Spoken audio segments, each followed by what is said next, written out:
And welcome in to Pressbox Live. I'm Stan the Fan Charles of Pressbox and PressBoxOnline.com. With me today, we're very happy to have the President and CEO of Visit Baltimore, and that's Al Hutchinson. Al, how are you, my friend? I'm doing great, Stan. Thanks for having me. Hey, Al, this is a really exciting time. And while we could spend a whole interview, even on a sports website, talking about what Visit Baltimore does, the fact that you have pulled in a significant tournament such as the CIAA, which is the oldest, it's the Central Intercollegiate Athletic Association, it's the country's oldest African-American college conference, that they have, for the first time in 15 years, moved their tournament from Charlotte, North Carolina to Baltimore. That's pretty heady stuff, pretty big stuff. How's it going so far, right in the middle of the tournament?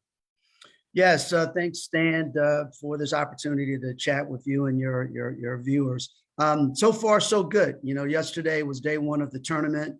I thought it was a buzz in the arena. The arena looked very good, number one. And I think from the commissioner's perspective and several of the presidents that I spoke with, they were very excited.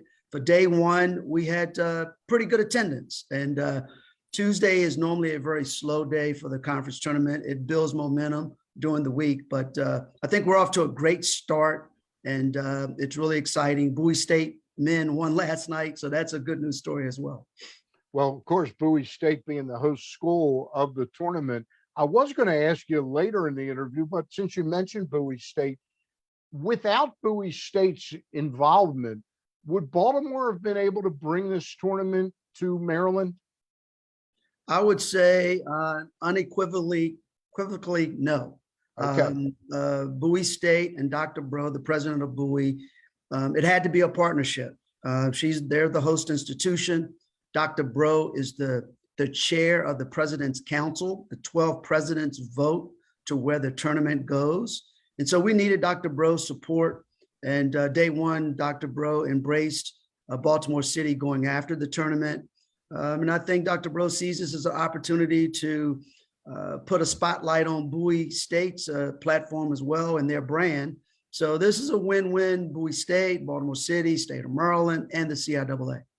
So I got to ask you, we had the commissioner on, Jackie McWilliams, and she's just fantastic. Absolutely impressive woman. But she talked about how much economic impact that this tournament can bring to a city, a host city. That's clearly the same economic impact it had in Charlotte. I'm not going to ask you how did Charlotte lose the tournament, but how did Baltimore win the tournament? Because clearly it's a big loss for another big city. It really is, Stan. And, you know, for us, there were probably three main reasons we went after the tournament.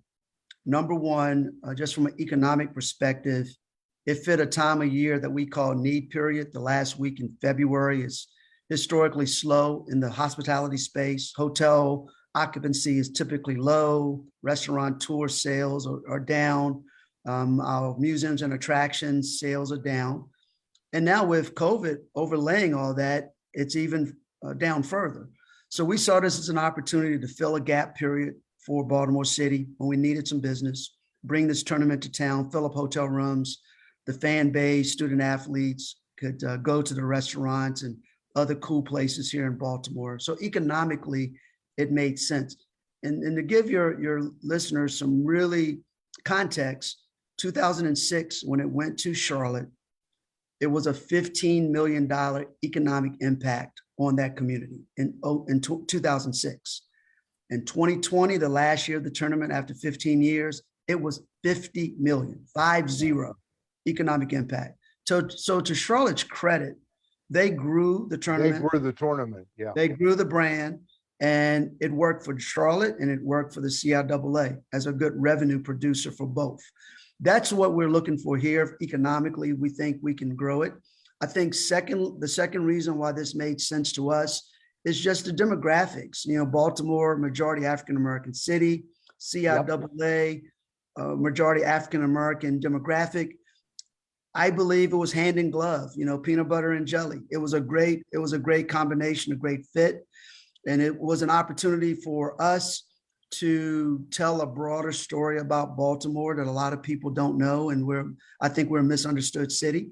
So it could help our brand, and it could also help the CIAA's brand. And then I think the third reason this made sense for us is the community outreach component, community engagement, to get our small businesses, specifically our African-American owned businesses, involved in a basketball extravaganza, people coming in with high disposable income, and we can showcase our small businesses here in Baltimore City. So it had to be a win for everybody. And those three areas were very important to us on the front end.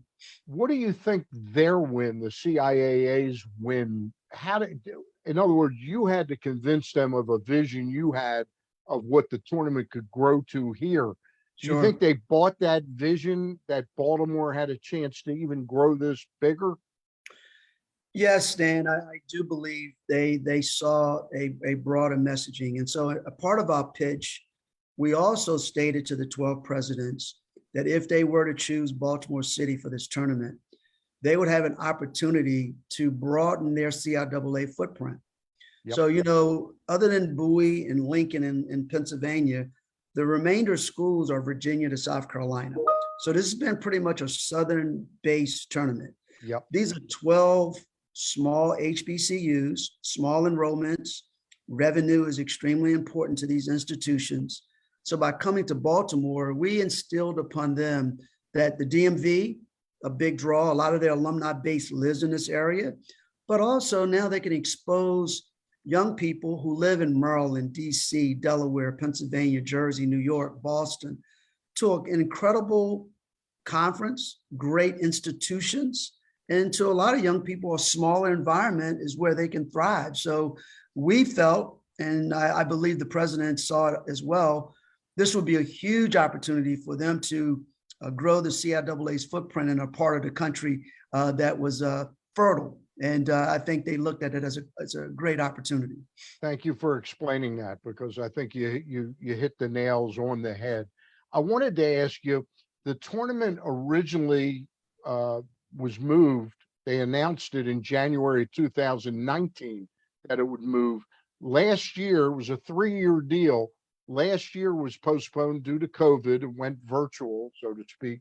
What are the chances of adding on to the 2 years to either get back that third year or really give Baltimore a chance to cement its relationship by maybe adding another year to it? Yes, sir. Great question, Stan. So we initially did we entered into a 3-year contract with the CIAA 2021 through 2023. As you mentioned, COVID won the battle in 2021. No live basketball. We went to a virtual vibe space. We still provided the CIAA conference with a scholarship. Yep. In fact, $450,000 in scholarships to the 12, totally for the 12 schools. So this year is our first year basketball, live basketball, and then next year will be live basketball. Right. The commissioner and I have developed a really strong relationship. We talk weekly. The commissioner understands that we took a hit in 2021. Yep. As well as they did. And quite frankly, we may not maximize our return on investment in 2022 because, Omicron sort of reared its head late last year. And there's some resistance about attending an open public event. Yep. We may not generate the numbers. So we've had a conversation with Commissioner McWilliams, Dr. Bro, and several other presidents, expressing to them that we're interested in an extension. And Mayor Scott is on board with that. We've also had some conversation with the Lieutenant Governor Rutherford, who supports this. And so my commitment to the CIAA is that by mid to late March, next month, we will put pen to paper and present to them a proposal for them to consider extending 2024 through 2026. Okay. Now, here's the reality, Stan. We're hosting now. We should not take anything for granted. Yep. We want to roll out the red carpet, do a great job, but we have to put together a winning proposal. As I often say to people, CIAA does not have to stay in Baltimore. There are other cities that want this event, trust me. And so And I know Charlotte would be one of them. absolutely. And in fact, Charlotte has a contingency that's coming to Baltimore in a couple days. So they want it back. Richmond's a player. You know, you never know what a Greensboro or Raleigh would do. So we have to make sure we put, be thoughtful with our proposal, make sure it makes sense for city and state, but also makes sense to the CIAA. So we're going to submit a winning proposal, in my opinion, and we're very excited about the possibility of the tournament extending for a few more years. So I wanted to ask you, and we talked that for full disclosure to our audience, I asked Al Hutchinson this before we hit the air, but for Baltimore to impress the CIAA that they've delivered, is it just simply a matter, Al, of hosting everything that we promised to host, making the games go off, or do they need to sense that Baltimore, and I mean the people, the population, sort of turn out and show their colors, even though they may not have gone to one of these universities, so there's a little bit more buzz in the arena? Well, it's all of the above, Stan. Look, let's not fool ourselves. The number one issue here for the CIAA men's and women's basketball tournament is the basketball tournament. Yep. And so we want to celebrate these student athletes of these 12 HBCUs. So I would encourage your listeners, your fans, your viewers to come to the games, buy a ticket.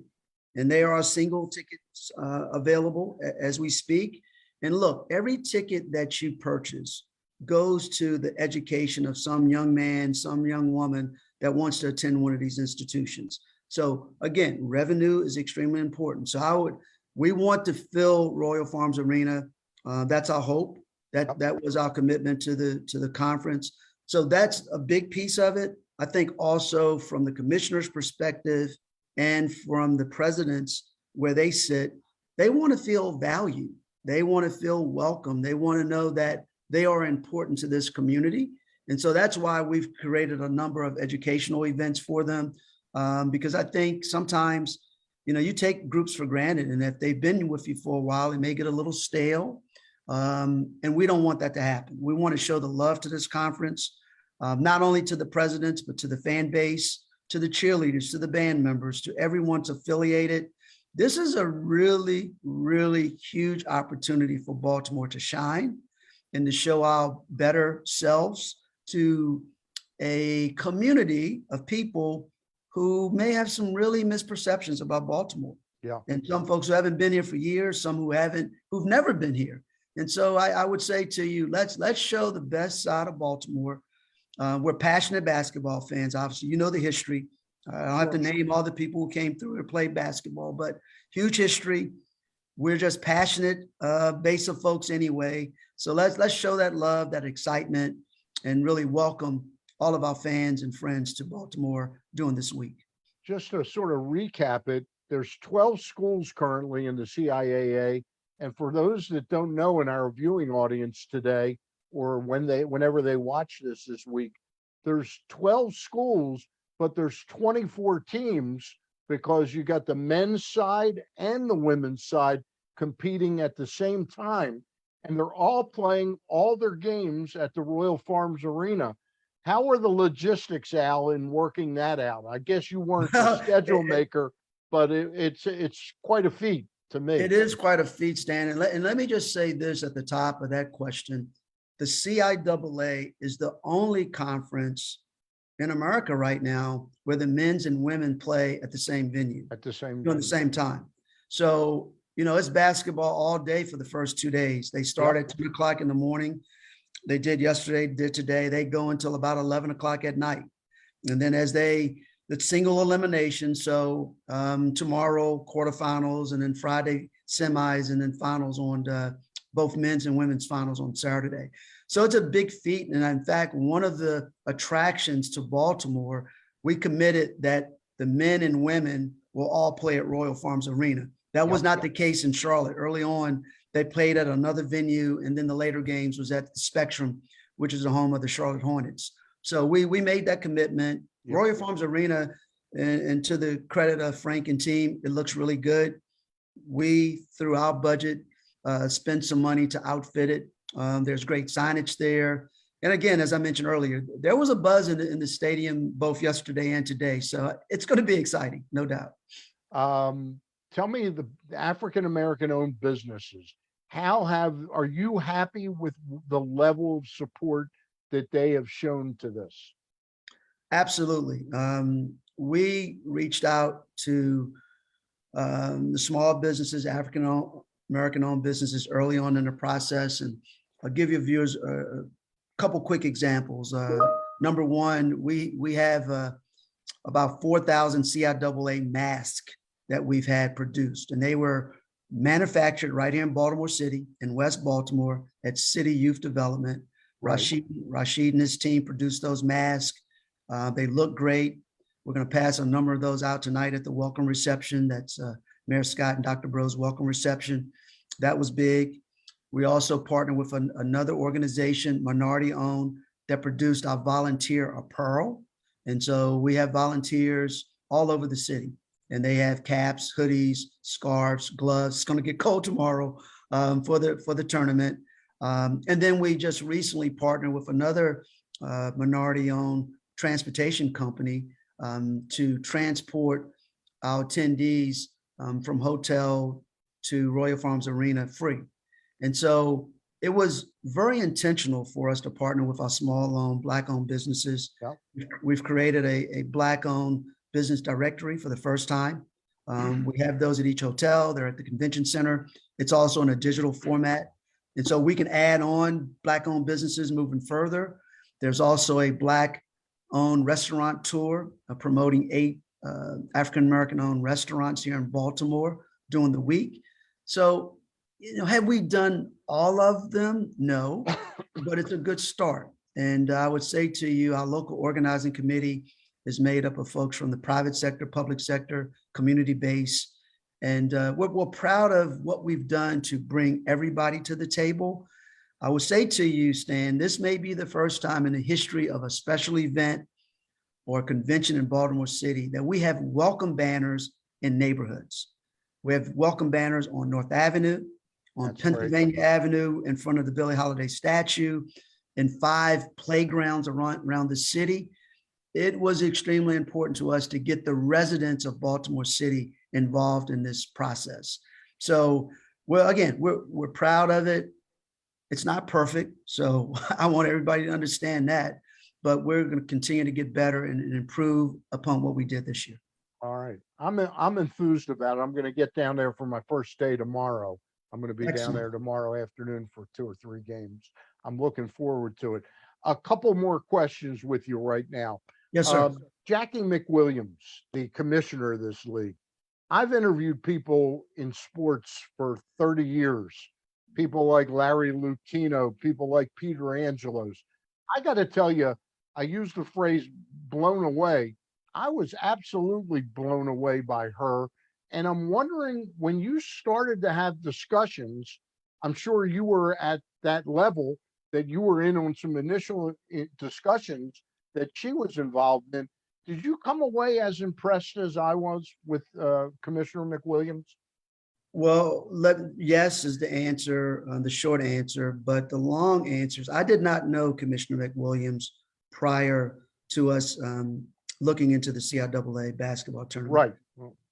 And once I met her and talked with her and spent time with the commish, she is a brilliant leader. And I'm into leadership. And I think as a country, we have a leadership vacuum.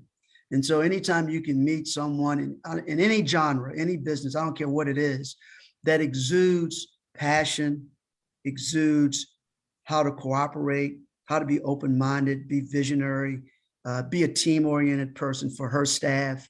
I'm drawn to that kind of leadership. And so Jackie is a very special leader.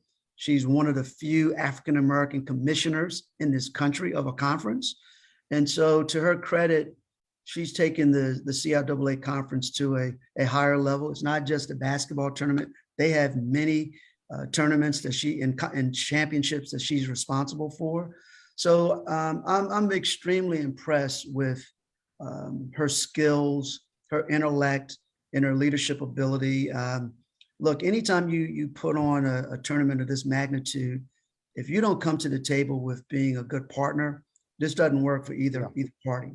And so I look at what we're trying to do is we are an extension of the CIAA's brand.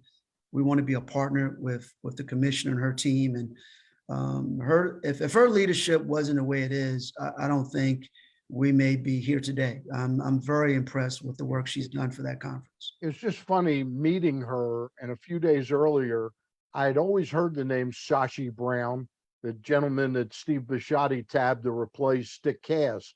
Yep. But then I'm interviewing Jackie McWilliams, and I'm going, you know something? I've talked to all these people. She could fit in at the highest level of sports or business anywhere. It's level. no question about it. She's a thoughtful leader, and we need more of that type leadership in this country. Yeah, we definitely do. Tell me about some of the events. Did I read correctly on the Visit Baltimore site, which is baltimore.org, is simply the website for Visit Baltimore. But is the Fan Fest Friday afternoon from 1 to 3, and where's that going to take place? And what kind of crowd are you expecting for that? The Fan Fest will be at the Baltimore Convention Center. It does open up on Friday. It's Friday and Saturday. Okay. It is free, so folks can come out, and there are a number of vendors, both local vendors and vendors from around the country that will have exhibit space. So folks can come down and shop and meet some of those vendors. There will be a Greek fraternity sorority step show on Friday evening. There'll be a band competition, cheerleading competition. So that's going to be the entertainment space that folks can come to. And again, it's all free, but it's only a couple blocks from Royal Farms Arena, so they can go to the Fan Fest, walk up to Royal Farms for the games. But it's going to be extremely exciting at the Baltimore Convention Center beginning on Friday. All right. I'll try and look for you when I get out there tomorrow. I Yes, really sir. appreciate your spending some time with us on PressBoxOnline.com. And I'd love to get you on my regular Zooms because I do one a week with ex-Oriole pitcher Ross Grimsley on Monday nights. Then Gary Stein and I do sort of a newsmakers Zoom, and I think you'd fit in really nicely on that. So I'd love to get you on. Maybe we can recap how this went and when there's some new news about the tournament. I would love to, Stan. I appreciate the opportunity today to chat with you, but you let me know how I can be helpful, and you know how to get a hold of me. And I thank you and your team for helping us to spread the love about CIAA. All right. Well, we're enjoying it. I appreciate it. Again, he's the president and CEO of Visit Baltimore. He is Al Hutchinson. I just wanted to make sure I pronounced it right. Thank you, Al. Really appreciate it. Yeah, my pleasure. Have a great day. All right. You too. I'll see you everybody tomorrow night. Gary Stein and I at 7:00. We will have on Don Marcus, who has written and produced, along with a partner on it, A Mixed Legacy, the story of Len Bias. That's coming up tomorrow night at 7:00, Thursday night. See you for now, and talk to you down the road pretty soon.